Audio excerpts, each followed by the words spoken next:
I had a series of little growth gigs. I started as a contract road manager. I would pick up an English band that came in. I'd pick them up at the airport, take them around America. In those days, we talked everything onto airplanes, and everybody traveled by plane, and then you hoped that there was a PA there when you got there. And I learned to coordinate all of the various strings of promotion around a live show. And because I got the freedom to do that with a lot of different bands, I learned a great deal about how to promote different kinds of music into the same markets. And I got an enormous amount of experience.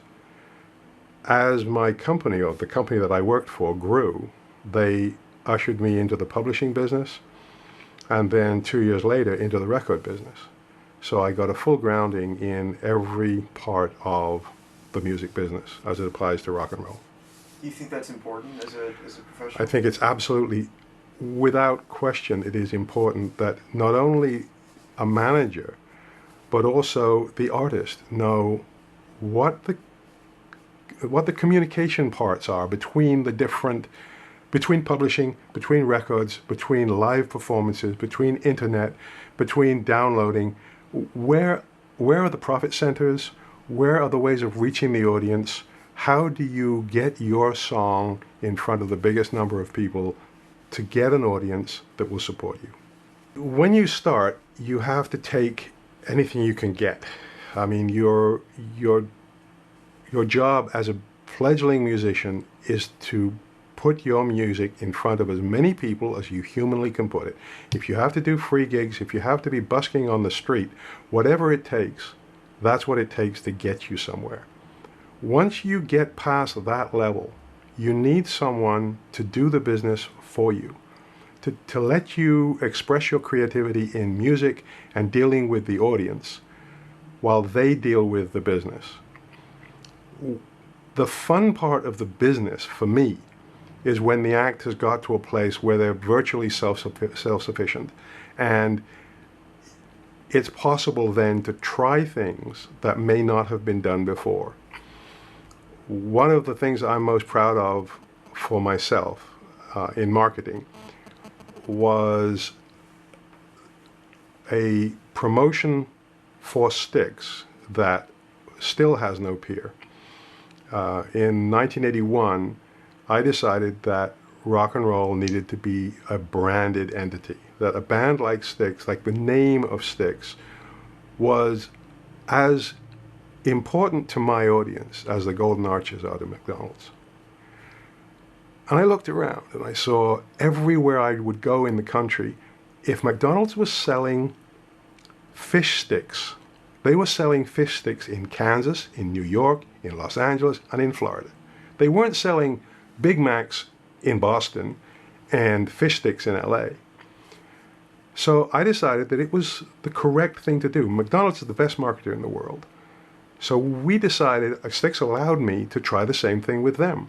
We decided to go ahead and have national voice, national music beds, and national art done so that we had a completely controlled campaign which not only branded the band, but also sold the album, sold the shows, and sounded so good that they were so much better than everybody else on the radio. This caused quite a stir amongst my promoter friends, all of whom wanted to express their own creativity locally, and they felt like I was taking something away from them. However, when they saw how well it worked, we stopped hearing that noise. We had, in fact, a suite of 8 different spots: the pre-sale, the on-sale, the after-sale, the sold-out, the contest. All of those spots were all pre-done. We knew exactly what we were doing. And it was incredibly successful. It was a suite of 8 radio commercials. It was 4 ad mats for use in newspapers, magazines, and that kind of thing, and 1 poster. The poster was the least successful part of it, but the radio campaign was magnificent. It really worked well. it was interesting to come into a market and hear a radio spot for a rock and roll band that was as good as a Coca-Cola spot. Because up until that time, all rock and roll spots had been local. And local spots tend to sound local. I'm not saying that local voice isn't good, but once you get out of the major cities, it does not sound as good as it does in the major cities. Every manager has his own style. And different styles work really well for different people. I mean, my style is to be completely straightforward and honest, and to bring the bad news, to couch it in such a way that it is as unhurtful as it can be, and then to offer solutions. It is imperative that you offer solutions, because if you leave the artist with only bad news, they're likely to swing into a very, very negative place, because artists are like that. They have that ability to be totally manic. So I think that you have to ask that question of every manager. But my personal mantra has always been integrity, has always been that my books are open. I am not a good liar. If somebody asks me a question, I have to give them a reasonably correct answer, or else I have to be evasive. And if I'm evasive, people can tell. So my way is just straight on. I think the best way you can be a manager is to be trained by other managers. A lot of lawyers try to be managers. They generally don't do it very well. A lot of accountants try to be managers. They don't do it very well either, because it takes good people skills, and it really does take a passion for the music. People who take on music because it's good business generally are the vipers that finish the name of the band. They're the bloodsuckers, or the catfish on the bottom of the pond sucking up what's left. The people that break the music are the people who are closest to the band, who are the extra member of the band, if you will, the passionate business person. Without the passion, there's nothing.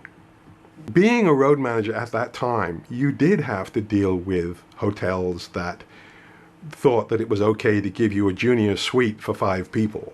I mean, rock and roll was treated with no respect whatsoever.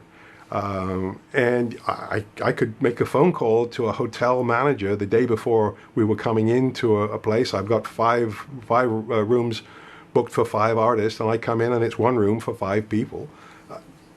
Daily occurrence. Right. I mean, the guys that wrote Spinal Tap have been on the road. They did the Lenny and Squiggy tour, amongst other things. So they know. I mean, Chris Guest is such a brilliant mimic.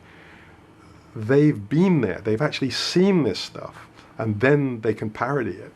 And they're truly brilliant people. That was one thing that I never got to do. That was my dream that was broken when I left Styx, was that I was going to take them into the baseball stadiums for the following year to promote a live album. And the concept that I had was to only do a dozen baseball stadiums around the country and to promote each stadium in a 3-state area. And the concept for the opening of the show was to have the usual long, drawn-out set change before they came on to allow darkness to fall. And just as they were getting ready to start, I would be able to call in on the radio and have 2 jets come in and fly across the stadium from the stage end behind, so everybody would turn around and watch the jets go over here, and then just as the jets got there, the first note would come and their heads would snap back and the stage would be fully lit. I never got to do it. I really would love to see that happen.